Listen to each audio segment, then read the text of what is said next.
Thanks for joining us. We begin with breaking news right now that's affected an entire town about an hour and a half north of Atlanta. A chemical fire in the city of Calhoun at a plant called DHM Adhesives. Our Rebecca Schramm's live on the scene. And Rebecca, firefighters have been there for nearly 11 hours now. Yeah, they have, Karen, and what an exhaustive day for them. I want to show you, the guys are still at it, several of them over there from the fire department, and what they're doing is basically keeping an eye on things because sometimes hot spots flare up, so every once in a while you'll see them pour more water onto the building. Calhoun is a small town of about 15,000, so when this business caught fire, everybody felt the ripple effect.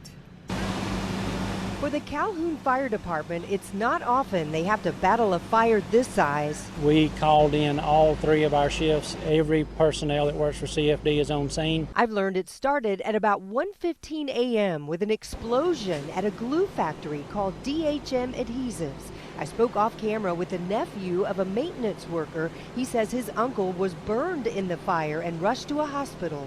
Authorities ordered an evacuation of nearby homes and apartments, including some elderly residents, because of the smoke. And with the road closures plus the smoke, Calhoun City Schools decided to cancel class.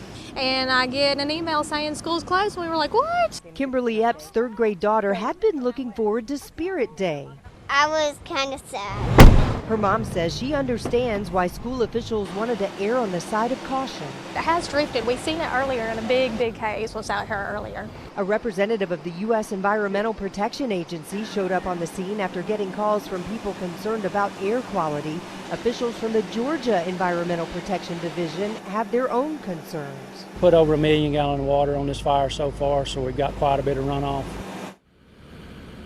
Yeah, and taking another live look, I have learned an environmental cleanup crew is now on the scene working to contain that runoff as best as possible. As for that injured worker, I've been checking in with his nephew, and he tells me that the burns are serious enough that he will have to have skin grafts.